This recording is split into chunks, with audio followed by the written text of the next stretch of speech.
Hi, it's Helen from Journal with Purpose. I'm going to show you a flip through today of what I've been up to in my bullet journal and some of the other books that I'm using at the moment. So I'm currently using a daffodil Rodiorama. And at the moment in the front of here I've got some stickers clipped in, an email that I want to have a read through and some posts that I received.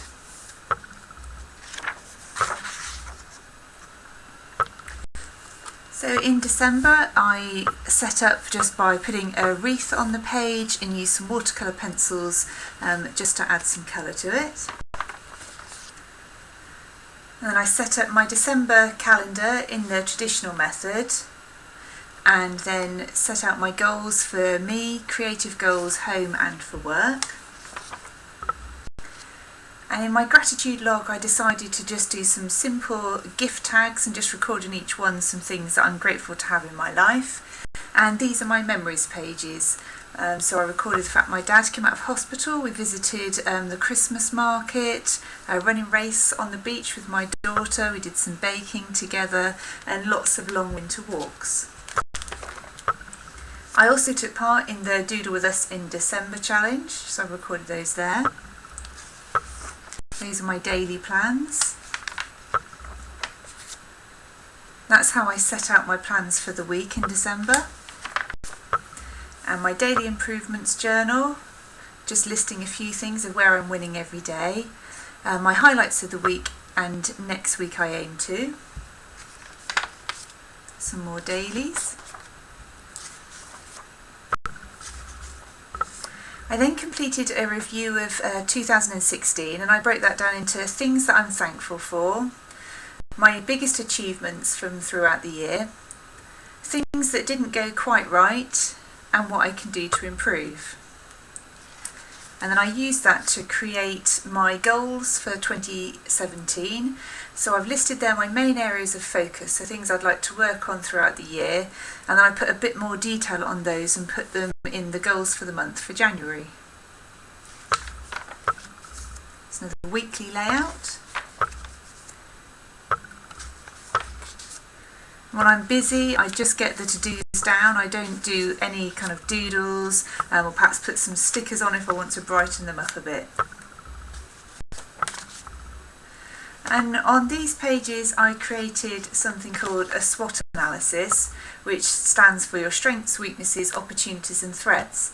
And this is something I often do with my clients. I work with businesses and we look at these kinds of areas, but I thought it might be quite fun to try and do it on a personal level. So if you want to do one, the main things to remember are that the strengths and weaknesses are things that are internal, so directly related to you. So I've got things like I'm good at coming up with new ideas, I care about others, I try my best at everything. Weaknesses, I don't cope well with changes to my routine, I can be stubborn and I'm not very good at taking good care of myself. And the externals are your opportunities and threats. So there's lots of new things that I can explore this year. I'm self-employed, which gives me the opportunity to be a bit flexible with my workload, possible collaborations with others, but also quite a few threats as well. Clients being very demanding on my time, a need for a certain level of income, which can make it hard for me to take risks on new projects. And I decided to put use what had come out of doing this analysis onto a little tipping card with some action points of things I want to focus on throughout the next year. So things like carving out uninterrupted time for creative projects, making sure I look after my health and well-being, reflect on my goals. This was for the week commencing 18th of December. Again, my daily improvements journal. My daily plans, and this is a page that I did just to try and map out the next stages of the travelling bullet journal project that I'm hosting. So it arrived in Denmark and is being completed by Denise at Dig Plans and Christine, Back to Basics Chris, and it's now just arrived safely in Norway with Camilla at Creative Pineapple. I also completed a time analysis just to try and look at how many hours I have available in the day, really to try and work out where my time goes. So I've looked at things like dog walks, showers, preparing food, because these are the kind of things that I forget take quite big chunks out of the day. How many hours I've actually got left and how I want to use my time. And I quite like this quote that I found: the bad news is time flies, the good news is you're the pilot. And this is how I set up for 2017. Again, it's a quote I found that I really liked and a little poem, so I thought I'd just put that in my journal. And for January 2017, again, I've used the quite standard template from the bullet journal website, and then I've just broken my goals into the different sections. And then as I go through each week, I come back to these goals, try and put a few of them on there, and then just come back and cross them out as I've either completed them, or I put one line through if I've started work on them but not finished them yet. And this is my gratitude page for January, really simple, just writing them out and just putting bullet points in between each one to break it up. And this was a fun memory we had last weekend.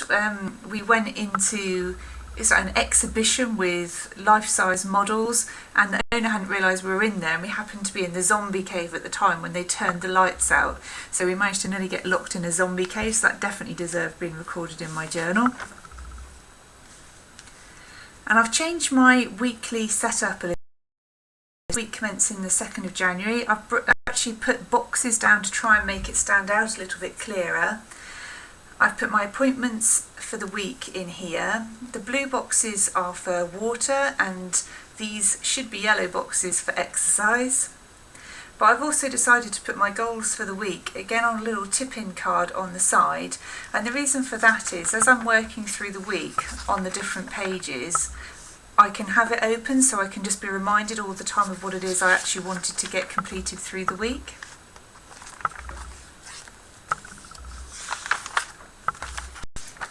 And this is this week again, so I've used the same format because I felt that really worked quite well for me. It's been a busy week, so I've not been doing much in the way of illustrations or anything. I've just been getting down everything that I need to get done this week. And I've started setting up for next week.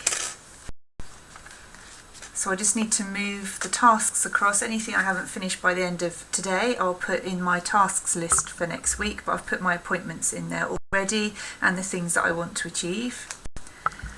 And I've got this fantastic donut washi tape for Christmas, which I absolutely love. So next in here, I've got my Rodia dot book. And I really just use this for practicing anything. So that was some lettering practice. These were just rough notes on different recipes I knew that I wanted to cook over the Christmas period. Things I needed to take to my parents on Boxing Day. I got a lovely watercolour pencil set for Christmas, so I've just done a little chart in there of all the different colours. I've also been trying out some different embellishments, borders and arrows and some fonts. So again, I've kept that in here so I can refer back to them at any time that I want to.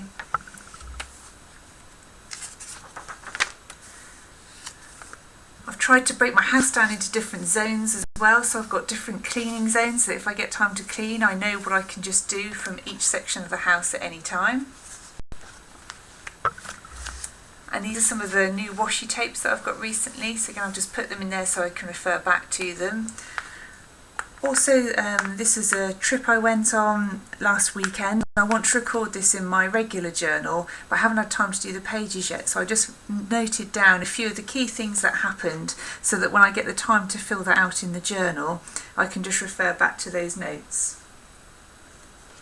And this is one of the books that I got for Christmas. I've shown it on Instagram, and I promised that I'd give a bit more detail on it. And this is where some of the ideas came from for the embellishments and fonts. It's the ABCs of Journaling by Abby C.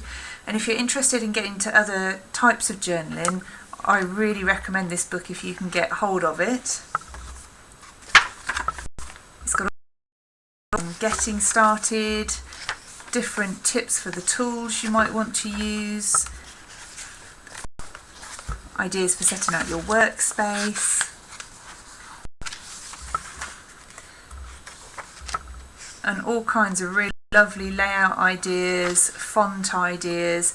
So I found that absolutely lovely book to look through, and it inspired me to start up my own journal just so that I could capture some of the really special moments that happen. So this is what I've set up. It's a blank page A5 book,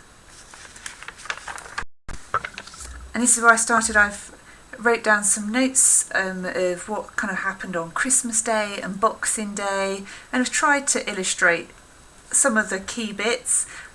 They're not great, but I'm really happy just to have them in my journal so I can look at them. That's my dog Barney playing with his new Christmas present.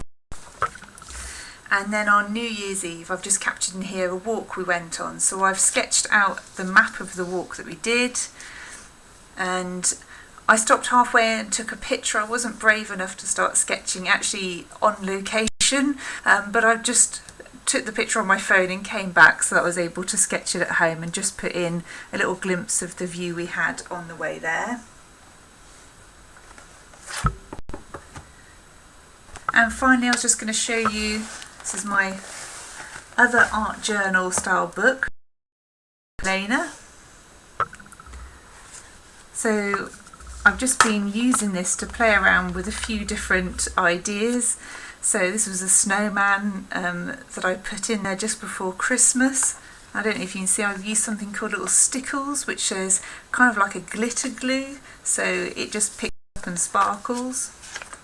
And also I saw this on Pinterest and I really liked it, so I thought I'd just have a go at copying it into my journal.